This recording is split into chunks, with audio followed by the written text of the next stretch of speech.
Ton prénom, ton année et l'ostéopathie en 3 mots. Alors moi c'est Maxime Para. Et l'ostéopathie en 3 mots, je dirais le bien-être, faire évoluer le métier et faire du bien aux gens qui nous entourent.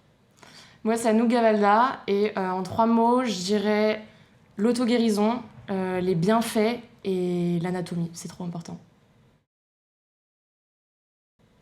Le déclic. Pourquoi avoir choisi le COP Aix-Marseille ? Je dirais que c'est une école qui avait une très bonne réputation. C'était très intéressant. J'avais passé beaucoup de temps à regarder d'autres écoles et c'est celle qui m'a le plus marquée. Alors je me rejoins à ce que Anouk a dit et surtout c'est une école qui permet de faire des pré-rentrées et c'est très important je trouve pour visualiser le métier et pouvoir avoir une vue globale de ce qu'on peut faire pendant nos 5 années d'études. Ta plus grosse galère en cours d'anatomie jusqu'ici, alors je dirais la myologie, donc l'étude des muscles, parce qu'il y a beaucoup d'insertions, c'est très fourni et il faut arriver à suivre, donc c'est pas simple. Et moi, ce que j'ai trouvé un peu différent d'habitude, c'est quand on a commencé à faire les os du crâne en intra-buccal. Au début, c'est assez spécial, donc voilà, mais maintenant, on adore. La main de l'ostéo, un don inné ou un travail acharné. Je pense qu'on a tous une sensibilité différente dans tous les cas, donc on peut avoir une sensibilité un peu plus accrue et plus facile que d'autres, mais dans tous les cas, c'est un travail énorme pendant 5 ans qu'il faut faire pour s'habituer à tout ça, tout ce qu'on ressent sous nos mains. Moi, je suis totalement d'accord avec ce qu'Anouk a dit.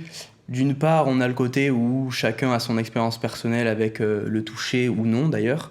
Et ensuite, pendant 5 ans, comme Anouk l'a dit encore une fois, il faut savoir s'entraîner, prendre du temps et surtout ne pas se précipiter dans son interprétation du toucher. Le cliché sur les étudiants en ostéo que tu veux briser. Alors, beaucoup de personnes imaginent qu'on est des, entre guillemets, refoulés de médecine. Alors, beaucoup d'entre nous avons fait le choix de l'ostéopathie parce que c'est une étude très différente de ce qu'on peut retrouver dans d'autres études, dans d'autres métiers. C'est quelque chose de très, très bienveillant dans l'approche à la fois des études, mais aussi du métier, de l'approche qu'on a envers le patient. Donc, c'est vraiment quelque chose de différent et c'est bien de dissocier les deux types d'études. Et moi, c'est surtout quand on nous dit la première année, super, j'ai mal au dos, est-ce que tu peux m'aider ? Non, je n'en suis pas capable, c'est la première année, c'est bien dommage, mais on a encore beaucoup de travail avant d'arriver à vous soigner dès la première année, malheureusement. Ta technique préférée, ou celle où je me sens le plus à l'aise ? Moi, celle que je préfère, c'est une technique qui s'appelle le pompage du foie, pour drainer le foie, et je la trouve super marrante, et en plus, elle fait du bien. Alors pour moi, ma technique préférée, je pense que ça serait un lemniscate de scapula. Donc ça permet de remobiliser toute la zone où souvent on a des douleurs cervicales, des douleurs dorsales dues à notre activité, dues à ce qu'on fait tous les jours. Donc franchement, je trouve que c'est intéressant de travailler sur une autre zone que la zone pure, donc les cervicales ou les dorsales, donc de diversifier un petit peu son travail. Qu'est-ce qui t'a le plus surpris en arrivant ici ?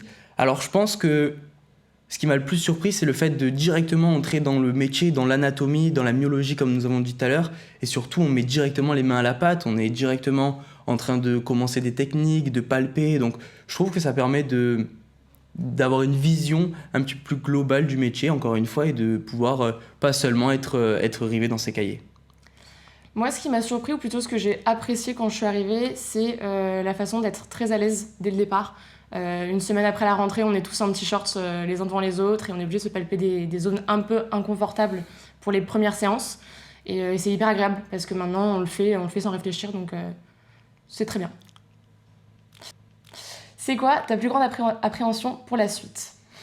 Je dirais que j'ai pas vraiment d'appréhension, j'ai juste très hâte de la suite. Peut-être le début des cliniques en solo, au début de la 3e année, si je me trompe pas, où on commence à débuter un peu tout seul. Ça va être très intéressant, j'ai très hâte, mais je pense qu'effectivement, on attend de voir un peu ce que ça va donner. Alors pour moi, ma plus grande appréhension, je pense que c'est gravir les échelons, arriver à mettre en commun toutes les notions qu'on apprend pendant ces 5 ans et arriver le jour J à savoir traiter un patient, comme l'a dit Anouk en clinique, et savoir faire face à d'éventuelles interrogations ou propositions en face de nous. La meilleure ambiance à l'école, c'est où ? Alors pour moi, la meilleure ambiance, c'est les salles de pratique, où on est tous en petite tenue, on se voit, mais sans regard particulier, on lève l'appréhension très vite, et on est enfin en train de pratiquer et faire ce qu'on aime faire et la raison pour laquelle on est venu dans cette école. Ouais, je le rejoins complètement là-dessus. La salle de pratique, c'est vraiment là où on est le plus à l'aise, même que ce soit avec les professeurs ou les élèves. Vu que c'est assez intime à la base, on arrive tous à trouver une super ambiance dans ces cours-là, donc je garde ça, la salle de pratique. Si tu devais expliquer ton futur métier à ta grand-mère en une phrase, j'ai dû lui expliquer et effectivement, c'est pas toujours facile parce que les grand-mères, elles n'ont pas souvent chez l'ostéopathe. C'est vraiment de remobiliser le patient, donc l'aider à aller mieux en manipulant certaines parties de son corps et je lui ai fait tester, elle a adoré. Si je devais l'expliquer à ma grand-mère, je dirais tout d'abord que notre objectif, c'est de faire du bien à la personne en face de nous et qu'elle se sente mieux dans sa vie active, dans la vie de tous les jours, l'aider à aller mieux, simplement. Okay. L'outil indispensable de l'étudiant, je dirais que ça va être un petit peu cliché, un petit peu bateau, mais je dirais que c'est son envie. L'envie d'apprendre, l'envie de pratiquer et l'envie surtout de faire du bien à la personne en face de nous, de l'aider à aller mieux dans sa vie de tous les jours et de l'aider tout simplement. Moi, c'est vrai que, alors déjà, sa réponse, ouais, c'est assez correct là-dessus. C'est si on n'a pas envie, on le sentira directement et ça ne fonctionnera pas. Donc, on a effectivement besoin de nos mains, mais on a besoin d'avoir vraiment envie pour le faire. Et sinon, vraiment la tête. Il y a beaucoup de choses à apprendre, il y a beaucoup de choses à retenir. Donc, la tête et nos mains, et on a tout ce qu'il faut. Ton conseil d'expert pour un futur étudiant qui hésite à s'inscrire. Si ce que tu aimes, c'est l'anatomie et c'est vraiment ton centre d'intérêt principal, c'est ce que j'avais pour moi et je pensais vouloir faire médecine, c'était pas bon, vraiment fonce. Fais la rentrée, la pré-rentrée, fais des cours avec nous et tu verras que tu auras toute envie. Je vais me répéter, mais encore une fois, je pense que c'est l'envie de faire du bien, de faire aller mieux la personne en face de nous et de l'aider. Donc si tu sens que tu as envie d'aider les personnes en face de toi, que tu as un rapport, que tu es plutôt à l'aise avec les gens en face de toi, franchement, je pense que c'est une bonne idée et une idée qui pourrait convenir à pas mal de monde. Alors Vertèbre, on n'a pas encore fait, donc je vais me diriger vers Viscéral et je pense en plus que Viscéral, ça peut être intéressant. Faut approfondir, mais ça peut être intéressant. Oui, pareil, le Viscéral, c'est tellement important que on préfère. Salle de pratique sans hésiter. Salle de pratique. On est Salle de en pratique. bibliothèque. Pour travailler café serré. Café serré. Groupe 100%, on a besoin d'autres patients, donc en groupe. Moi, j'hésite. En première année, je pense qu'il faut arriver à travailler seul et à se concentrer devant sa feuille, mais aussi un petit peu d'aider. Alors nous, le massage, on masse pas vraiment.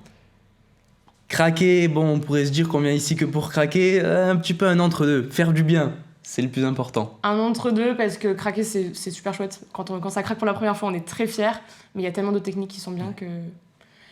Entre les deux, on sait pas.